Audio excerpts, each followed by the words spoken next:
We're here on this special day. Our hearts are full of pleasure. A day that brings the two of you close together. We're gathered here to celebrate a moment you'll always treasure. Assalamualaikum warahmatullahi wabarakatuh. Alhamdulillahi wassalatu wassalamu ala rasulillahi sallallahu alaihi wasallam. Apa kabarnya pemirsa Umat TV dimanapun Anda berada? Tentunya atas izinnya kita sama-sama bisa dipertemukan kembali di program kesayangan kita semua. Dimana lagi kalau bukan di Wisata Imani bersama saya Deriansyah. Apa kabar ya pemirsa Umat TV dimanapun Anda berada? Semoga dalam lindungan Allah Subhanahu wa Ta'ala. Kalau saya menyinggung episode yang lalu, tentunya saya pada saat itu mengajak Anda untuk berwisata ke masjid yang berkawasan di Menteng, yaitu Masjid Cut Mutia. Namun pada kesempatan kali ini, mungkin saya orang yang malas gerak, jadi nggak jauh-jauh dari Menteng. Kali ini saya berkesempatan untuk mengajak Anda untuk berwisata tentunya di masjid yang berada di Menteng. Agak geser sedikit, yaitu Masjid Sunda Kelapa. Kalau saya mengingat Masjid Sunda Kelapa, bisa dibilang sejarahnya ini ada pengalaman menarik yang dialami oleh kedua orang tua saya. Tentunya mereka berdua itu melakukan prosesi akad nikah di masjid ini. Jadi bisa dibilang masjid ini bersejarah karena tanpa Masjid Sunda Kelapa ya tanpa saya. Ya, oke baik. Jadi di sini nanti saya akan berbicara langsung tentang seputar sejarah Masjid Sunda Kelapa seperti apa, kegiatan masjid yang dilakukan di sini seperti apa. Mungkin bisa bertemu dengan imam salah satu masjid di sini atau ketua DKM-nya atau pengurusnya dan lain sebagainya. Kita kupas, kita berwisata di Masjid Sunda Kelapa ini. Kira-kira kegiatan dan juga sejarah di Masjid Sunda Kelapa ini seperti apa? Mari kita lihat. Barakallahu lakuma wa baraka alaikuma wa jama'a bainakuma fi khair.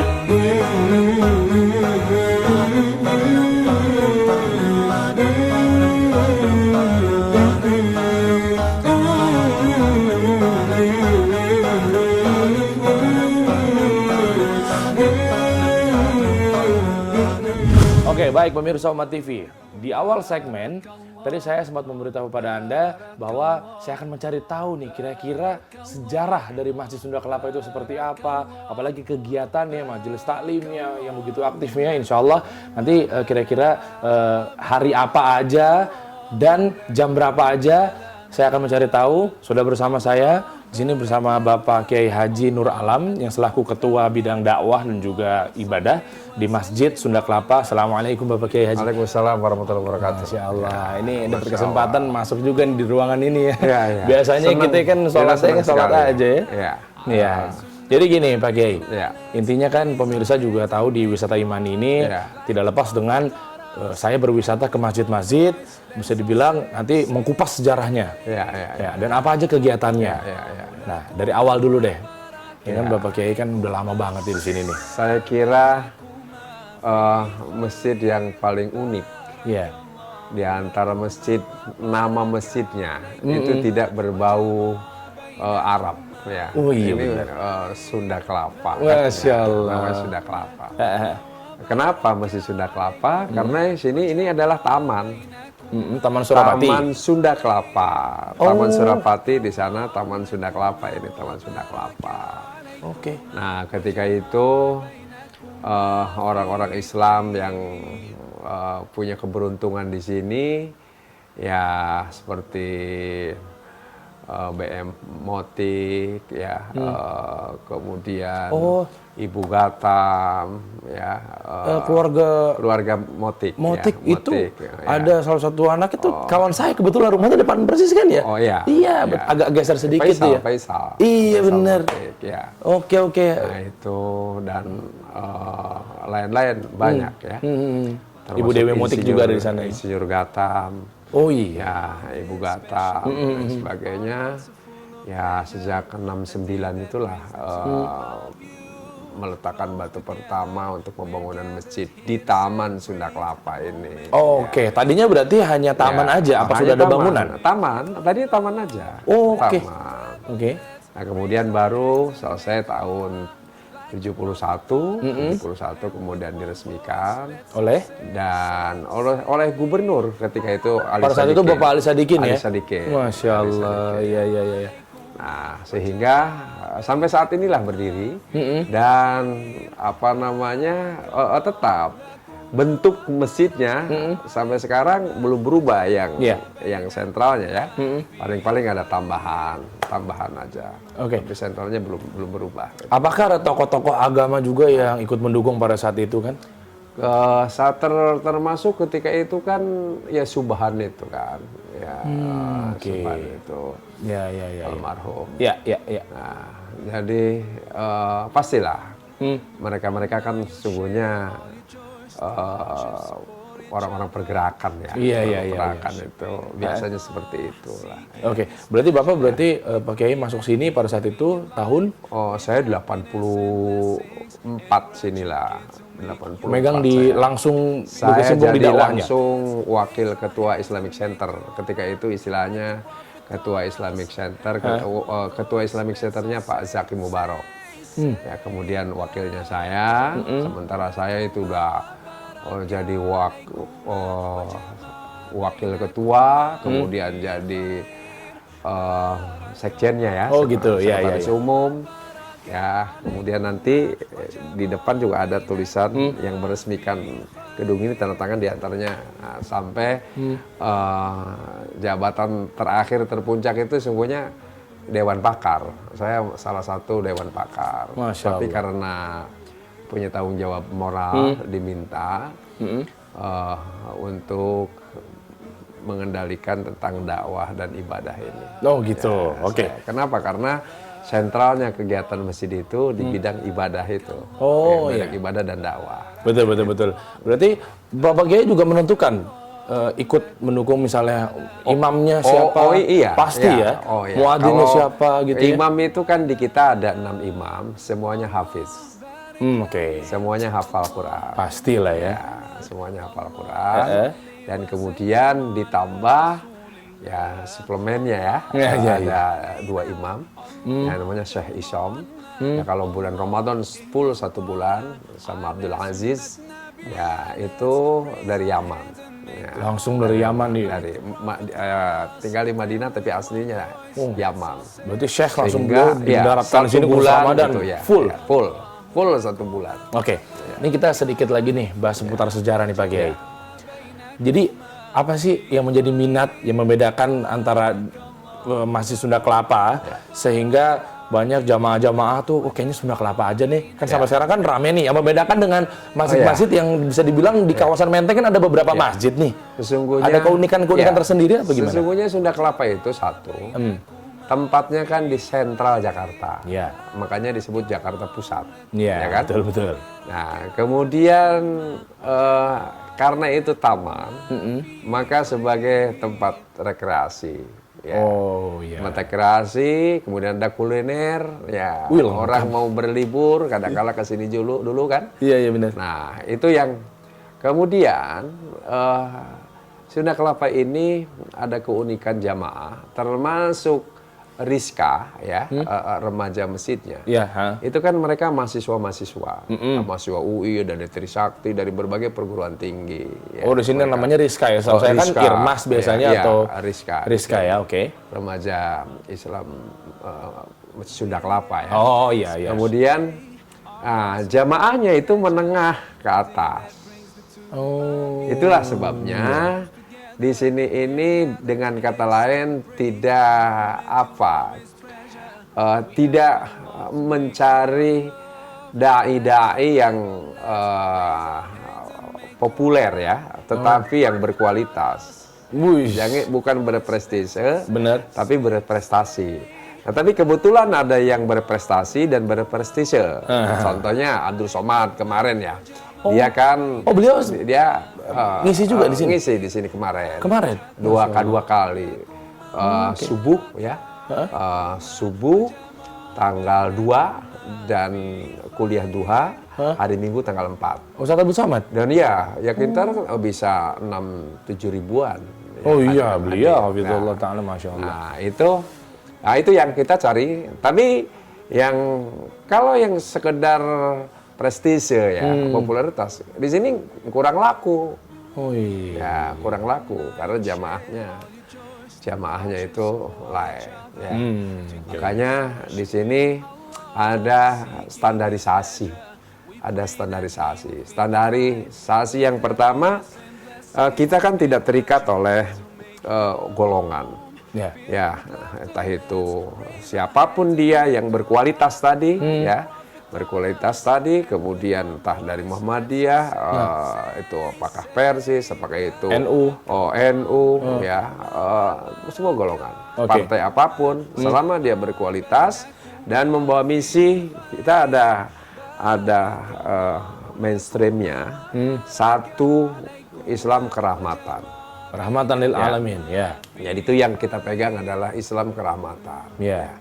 Yang kedua, tidak berbicara masalah khilafiyah, kecuali kita menerangkan tentang pendapat-pendapat mazhab. Itu buat saya itu sebagai apa namanya, komparasi ya, seperti mazhab nggak apa. Tetapi kalau sudah menganggap diri terbenar di sini, udah nggak dipakai. Wah, ini saya setuju nih, masih Sunda Kelapa nih. Mana saya baru tahu nih dalam-dalamnya nih. Nggak pernah kita pakai. Makanya ada sekali begitu, udah nggak dipakai lagi. Setuju banget pemirsa. Tapi kalau menjelaskan firqah pendapat dan tidak mengklaim bahwa dia paling benar, itu yang kita pakai. Nah, siapapun itu dari golongan manapun. Saya setuju, karena kan kalau udah membahas masalah khilafiyah itulah. Kemudian yang ketiga, tidak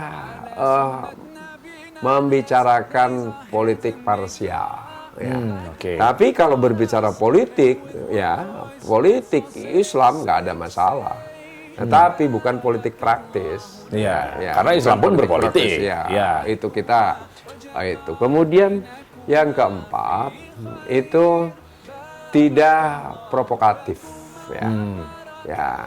Tidak provokatif.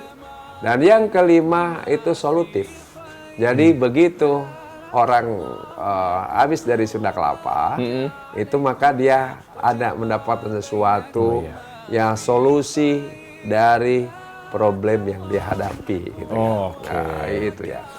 Kemudian yang keenam, Sunda Kelapa ini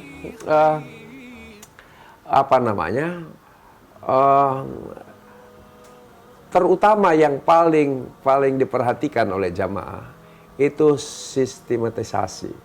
Oh, seperti apa itu? Sistematis. Jadi bagaimana berbicara penceramah itu sistematis. Jadi kelihatan sekali orang yang berpendidikan, berilmu dengan yang tidak ketahuan. Iya, kelihatan ketahuan dari. Jadi bagaimana sistematikanya dalam mengutarakan itu. Kemudian yang yang berikutnya ketujuh, Sunda Kelapa ini tidak pernah mengikuti selera jamaah. Oh, misalnya jemaah nih kayaknya sekarang lagi begini deh. Nah, enggak itu kan. Tapi menyerap aspirasi jamaah tetapi tadi terseleksi dengan standarisasi tadi ya. Standarisasi. Oh, gitu. Standarisasi. Kemudian termasuk persoalan waktu. Tidak pernah mengikuti selera jamaah. Contohnya gimana, Gip? Contoh kuliah duha. Kuliah duha itu dulu itu jam 7 naik, jam 8 selesai. 1 jam. Ya, kalau umpamanya penceramah terlambat, itu pasti udah ada yang naik. Oh, paham ya. Sekarang diundur sedikit, yaitu setengah 8. 7.30. Itu Baru datang. 7.30 tank naik. Jam 8:30 selesai. Oh. Ya, kenapa? Nah, dengan itulah sebabnya ada keistiqomahan, ada konsistensi dari si waktu yang menyebabkan mereka itu sudah mengantisipasi ke Sunda Kelapa dulu mau rekreasi karena sudah terukur Mau berwisata nih ke sana berwisata gitu kan. Iya. Itulah kelebihan di Sunda Kelapa. Bener nih. Nah, dengan begitu tadi kita mencari yang berkualitas. Tapi kalau yang parsial, bagi yang membidah-bidahkan, itu bidah, ini bidah, ya kembali kepada Al-Quran, kembali pada Sunnah, tetapi tanda kutip Al-Quran menurut dia, As-Sunnah menurut penafsiran dia, gitu kan? Oke, ini kan juga lagi naik nih isu ini ya, Pak Kiai ya. Maksudnya yang ayo kembalilah ke pendapat Al-Qur'an dan Sunnah. Ya, itu gimana itu jargon, itu umum. Itu umum, masih am sifatnya, Jadi semua Muhammadiyah ya Al-Quran hadis, NU ya Quran hadis. Memang pada saudara ke situ ya. Semuanya ke situ. Nah, tetapi kita menghormati yang namanya jelas dari fikih ada mazhab. Mazhab ada dari fikih ada mazhab. Dari teologi ada mazhab. Dari tasawuf ada mazhab. Dari sejarah ada mazhab. Jadi semua ada. Dari qiraat saja ada mazhab. Jadi kalau kembali mentah kepada Al-Quran, harus kembali orang kepada Al-Quran, kepada hadis, akhirnya menyimpulkan sendiri. Nah, itulah sebabnya ketahuan orang yang banyak baca dengan tidak, yang referensinya sedikit banyak ketahuan di situ. Berarti di sini tidak mengambil dai-dai yang seperti itu atau pemateri seperti itu. Di sini yang kurang minat. Dari jamaahnya. Jadi terseleksi yang minat. Iya. Ya, makanya kadangkala ada yang popularitas. Tapi begitu sekali, 2 kali dipakai, 3 kali udah kehilangan bahan, kehabisan bahan, sehingga berulang materi itu. Karena kita patok minggu 1 jam. Ya, nah kalau persiapan materinya tidak sampai 1 jam, nah kan kelabakan. Bingung mau ngomong apa. Akhirnya kan belantur ke sana kemari. Iya benar. Ya, nggak terarah. Makanya tadi berarti untuk pemateri yang akan mengisi di salah satu kajian yang ada di Masjid Sunda Kelapa itu berarti harus di briefing untuk langkah-langkahnya sama Bapak Kiai sebelumnya ya. Jadi mengantisipasi hal-hal yang seperti itu ya. Salah satu kemudian di sini ada Dewan Pakar. Nah, Dewan Pakar itu termasuk yang memberikan sinyal. Apa sinyal? Wah, ini kurang tepat. Ya, karena kalau sudah khilafiyah diangkat bahwa ini salah, ini benar, ini yang terbenar, itu udah bisa meresahkan. Nah, jadi bukan kerahmatan yang ada. Nah, itu yang perlu digarisbawahi. Ya, salah satu kearifan orang yang semakin banyak ilmu, kelihatan semakin tawadhu. Tidak mengklaim, tidak ya. Ya Imam Syafi'i sendiri mengatakan kan ra'yuna sawabun yahtamilul khata wa ra'yu ghairi ya khata'un yahtamilul shawab. Itu Imam Syafi'i. Itu yang 7 tahun udah hafal Al-Qur'an, ratusan ribu hadis dia, kemudian dia bisa memunculkan bagaimana disiplin ilmu yang disebut usul fiqh, gabungan yang disebut dengan ilmu aknali, gabungan antara akal dan nakli, itu masih kan pendapat kami benar, tapi tidak mustahil mengandung salah. Iya benar. Pendapat orang lain salah. Betul. Tapi tidak mustahil mengandung kebenaran. Iya benar. Oh, itu kan ketawaduan namanya. Ya. Imam Syafi'i rahimahullah taala begitu. Imam Syafi'i bilang begitu, jika pendapatku keliru, lemparkan ke tembok begitu. Masya Allah. Artinya disitulah. Demikian pula imam-imam yang lain, Imam Hanafi sendiri mengatakan hadza ra'yuna faman ja'ana bi ahsani minhu qabalnahu. Ya, inilah pendapat kami, kata Imam Hanafi. Abu Hanifah Hanafi. Tetapi kalau umpamanya ada pendapat yang lebih benar, saya ambil kan. Nah, Ya, kami ambil katanya. Itulah kan? ulama mungkin. Itu ulama namanya Masya kan. Allah. Ya, ulama. Demikian pula Imam Malik ya. Iya. Likulli ahadin yukhadzu min kalamihi ya. Setiap pendapat seseorang pasti itu ada yang pro dan ada yang kontra. Jadi jangan GR gitu Iya, ya. benar, Nggak boleh GR. Iya, benar. Karena pasti ya pendapat itu hatta itu ulama sekali berapa pasti ada yang pro, nggak usah jauh-jauh. Yang namanya Kanjeng Dimas saja ada pengikutnya. Iya bener ya. Ya, iya kan. Rasulullah SAW juga pernah bersabda kalau tidak salah, Iya. setiap pemimpin yang kesesat aja pasti ada pengikut. Pasti ada pengikutnya. Nah, disitulah sebabnya, disinilah dunia ilmu. Nah, kemudian ada tadi yang satu, makanya di sini kaidah dakwah itu tetap harus dipakai, itu dengan hikmah. Nah, ya, betul sekali. Baik, Kita menuju ke kegiatan-kegiatannya nih, Pak Kiai ya. Ya. Tadi juga udah disinggung masalah untuk pemateri yang mengisi beberapa kajian di Masjid Sunda Kelapa ini, sehingga kayaknya kurang afdol nih. Kalau pemirsa Umat TV juga pengen tahu, ya hari apa aja dan jam berapa aja. Tadi udah disinggung yang kuliah duha ya namanya ya, dan lain sebagainya. Mungkin seperti apa Pak Kiai? Ya. Jadwal-jadwalnya. Kuliah duha itu setiap hari Minggu. Ya. Kuliah subuh setiap Jumat subuh. Oke. Ya, setiap Jumat subuh. Ba'da subuh berarti ya. Kebetulan di sini ketua masjidnya namanya Pak Aksa Mahmud. Oke. Iparnya Pak Yusuf Kalla ya. Oh iya, saya langsung melihat ke foto beliau ada di situ. Iya, beliau. Masya Allah. Nah, kebetulan beliau ya punya rezeki kalau subuh itu memberikan infak kepada fakir miskin. Ya, itu makanya setiap subuh Jumat itu penuh ya, di atas 1.000 lah jamaahnya. Semoga Allah balas kebaikan Bapak Aksa ya. Ya, kemudian kuliah dua. Kemudian Senin sampai Jumat ya, Senin sampai Jumat. Itu ada maghrib ya, kuliah maghrib menjelang isya 1 jam. Ya. Selalu tuh ya, Senin sampai Jumat ya? Iya, 1 jam. Ya, itu rutin. Ada tafsir, ada tasawuf, ada hadis, ada sejarah. Sirah, ya lengkap ya? Ya, jadi itu. Ya, salah satu di antara pengajarnya, atau pengajarnya, satu umpamanya Dr. Ali Bahar. Ya, ya apa namanya?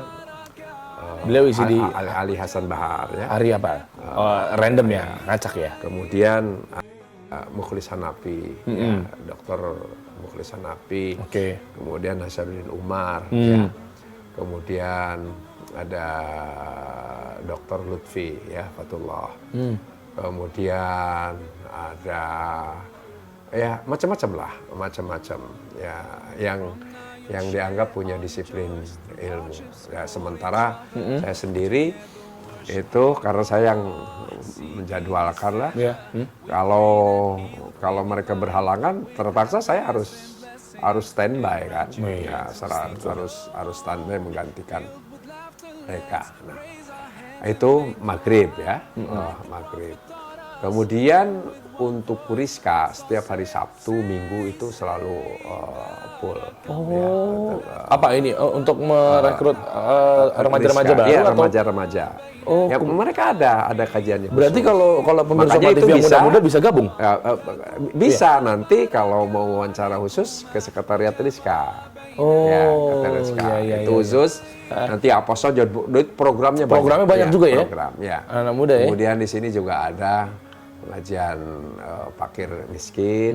Kemudian ada juga sekolah ya, sekolah SD di sini yang dikelola. Nah, saya kira itu. Ya. Saya mendengar ini mudah-mudahan benar ya. Di Masjid Sunda Kelapa itu ada yang misalnya ada saum atau puasa Senin Kamis. Oh iya. Ada tadi gratis dan juga ada uang 20.000. uang Itu gimana 20.000 tadi fakir miskin di gitu. hari Jumat subuh itu. Barusan Yaitu- tadi sebelum saya ke ruang Pak Kiai ini itu yang ada yang ngajak ngobrol seperti yang itu. ketuanya, Heeh. ketua masjid Pak Aksa itu ya memberikan infak wa sedekah Iya. bagi para fakir miskin, satu orang 20.000. Kalau banyak numpuk semua ya mau Pokoknya harus ya. Harus Ya, 20.000? ya, Masya Allah. 20.000. Kalau umpamanya kali 1.000 berapa kan? Gitu Nah, kan. jazakumullah khair, Masya Allah. Nah itu ya. Iya. Nah kemudian Senin Kamis di sini ada buka bersama. Nah, Buka bersama puasa sunat. Oh, Hari ya. Senin. Betul. Ya, sekarang nih. ya. Nah tunggu aja nanti kalau ikut buka bersama. Sekarang ini kan saya menunggu asar di sini nih. Iya. Ini berarti nggak apa-apa saya duduk sini apa ntar dapat makan gratis ya Pak Kiai ya. Saya nunggu diem aja di sini nggak apa-apa deh, nggak ganggu deh. Iya sampai maghrib. Nanti Maghrib. baru karena nanti di di plaza ini tersedia Banyak tuh ya. makanan ya, tersedia makanan. Berarti ramein aja Iya. ya kalau gitu ya, yang belum pernah kesini atau yang udah pernah, ayo dong lagi dong ya. Jadi itu. Oleh karena itu, itulah sebabnya. Dan ini kemudian ada pengislaman. Pengislaman sampai detik ini baru 18.000. Ya. Sebentar Pak Kiai, Iya. itu bukan baru Pak Kiai. Iya. 18.000. Ya. Banyak dong. Oh ya, baru dong. Karena kita kan sudah 18.000 menurut kita. Padahal waktu kan masih bergulir. Oh, iya ya, sih, kan? bener. Ya, baru Pengislaman 18.000. maksudnya untuk yang pengen bersyahadat ke sini. Iya, bersyahadat sini dan kemudian ada pembinaan mu'alafnya. Oh, bener berarti. Baik itu orang-orang asing Betul. ataupun orang-orang dari kita sendiri gitu kan. Iya benar, saya mau cerita sedikit Pak Kiai. Iya benar, tentang pengislaman sahabat saya sendiri nih teman main itu pernah cerita beliau mualaf kebetulan. Iya. Itu bisa hadatnya di sini. Oh, iya. Sunda Kelapa. Iya, Dia nanya waktu itu namanya Iya. Mario sampai akhirnya di sini dia mengganti nama Iya. jadi Yusuf. Iya. Gimana ceritanya? Iya waktu itu kita ke Sunda Iya. Kelapa karena lengkap begini programnya segala macam. Ya itulah Begitu. makanya. Benar. Itu ada pengislaman dan pada pembinaan. Jadi bukan sekedar pengislaman tapi ada pembinaan. Ya, jadi betul. dibina ya. Jadi Kita, tetap mengamalkan itu ya semuanya ya. dibina. Oke. Nah itu selain itu ada juga konsultasi. Oh. Konsultasi itu kadang-kala janjian dulu ya, konsultasi agama, konsultasi hidup, urusan kehidupan lah. Yang lagi galau-galau mungkin Ya, remaja-remaja sekarang bisa iya. langsung datang Iya, gitu ya. Bisa. Ada kita layani ya. Ada ustadznya lah. Kita layani. Ya gitu ya ibaratnya ya. Kemudian setiap ceramah itu kita bisa langsung ada PCD-nya ya. Ya, jadi kalau ada sesuatu orang terpleset atau berbau apa itu bisa langsung. Bisa ya. Ya, Iya. bisa direview kembali ya. Oke. Review kembali. Siap. Ya. Kalau gitu ada lagi mungkin yang mau ditambahkan Pak ini untuk menutup Saya di kira segmen ini. itulah sebabnya banyak dari sini ya sehingga jamaah minggu bisa sedikit berkurang karena banyak masjid-masjid di lingkungan mereka masing-masing yang biasa ke sini, mereka sekarang menyelenggarakan kuliah duha. Ada dari Bekasi, dari Tangerang, kemudian dari Depok, dari Bogor, ya. Jadi nggak menutup kemungkinan itu pasti Jabotabek, semua kesini ya, jadinya ya? Jabotabek. Awalnya ya begitu. Termasuk masjid-masjid yang kemudian bermunculan, masjid-masjid besar, itu rata-rata ya studi bandingnya ke sini. Oh, oke. Ya, Masjid Al-Akbar Surabaya, kemudian Masjid Al-Azam Tangerang, kemudian masjid dari Palangkaraya, kemudian masjid dari Belitung, Semua ke sini? masjid dari Aceh, kemudian masjid dari termasuk Pondok Indah dulu, itu ke sini semuanya. Oh, masjid yang biru itu tuh. Iya, jadi ke sini anunya, studi bandingnya. Oke lah. Nah, kenapa? Karena di sini sudah yang siapapun yang jadi ketua, manajemennya sudah jalan. Nah, Manajemennya sudah jalan. struktur DKM-nya Ya, juga sudah manajemennya jelas. jalan. Jadi Iya, sudah jelas lah. Iya. Sehingga tidak semua orang bersentuhan dengan sesuatu kecuali dengan bidangnya masing-masing. Nah, Betul. Nah itu sehingga Sudah pada porsinya masing-masing punya ya. porsinya masing-masing. Termasuk ada rumah sehat. Rumah sehat itu bekerja sama dengan Basnas. Ya. Oh iya. Nah, itu rumah sehat gratis. Ya. Jadi ada 5 lantai sana di antaranya yaitu ada yaitu rumah sehat jadi bukan rumah sakit tapi rumah sehat. Itu bedanya sama rumah sakit apa tuh? Nah, kalau rumah sakit kan image-nya orang sakit, tapi ini bagaimana supaya orang itu secara psikologi wah sehat ini kan. Oh gitu. Berarti bukan kebalik ya, kalau rumah sakit identik dengan tadinya sakit jadi sembuh. Kalau sehat tadinya sehat jadi sakit, nggak gitu ya? Nggak begitu. Jadi semakin sehat. Oh kan? gitu ya, Masya Allah. Semakin sehat. Dan itu gratis, cuma-cuma ya. Nah ini. Cuma-cuma. Baik pemirsa Umat TV ya, ini kita lihat di Masjid Sunda Kelapa begitu lengkapnya dari kegiatan, rumah sehat juga dan lain sebagainya ya. Dan ini yang membuat menarik ya. Banyak tokoh-tokoh dunia pernah kesini. Oh, siapa aja? Ya, contoh kemarin yang terakhir itu Wakil Menteri Pertahanan Belanda sini. Ya. Siapa tuh Pak tuh? Yang kedua saya lupa namanya. Kemudian yang kedua juga Perdana Menteri ya. Apa negara mana? Dari London juga ke sini. Masya Allah, ke sini ya? Iya, kemudian dari Australia juga ke sini. Ya. Termasuk Kamerun kan? Iya. Kan. Itu kenapa? Karena duta besarnya mereka kebetulan duta besar Inggris itu kebetulan duta besar Inggris kan Muslim. Iya. Ya, sering sholat di sini. Dia sholat di Istiqlal, sholat di Al-Azhar. Cari perbandingan. Ya, sampai akhirnya perbandingan akhirnya menyimpulkan yang memberikan wawasan, memberikan ilmu, memberikan kesejukan adalah Sunda Kelapa. Masjid Sunda Kelapa. Makanya dikala ke sini ya itu bukannya mencari masjid yang lain, tapi datang ke Masjid Sunda Kelapa. Tadi kerahmatan. Sehingga di sini itu ya itulah kalau orang mau serius belajar di sini ya nggak sempat kuliah sungguh di sini bisa dapat ilmu karena tiap malam kan antara ya 1 jam lah kurang lebih 1 jam kurang lebih dari maghrib kemudian azan nanti setengah jam lagi atau 20 menit lagi setelah azan baru sholat. Jadi nggak usah kuliah-kuliah jauh-jauh ke sana ya.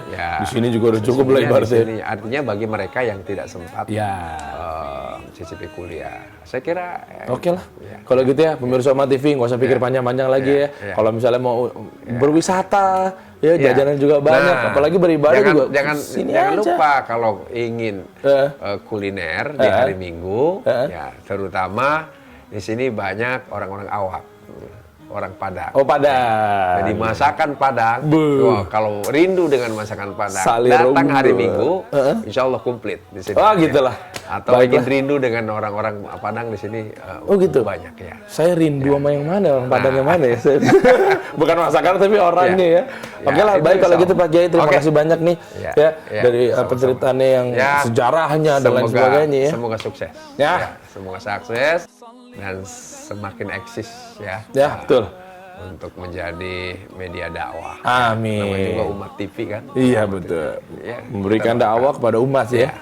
Oke lah kalau gitu ya. Oke pemirsa Umat TV, jadi jangan kemana-mana, saksikan terus Wisata Imani ya, hanya di Umat TV.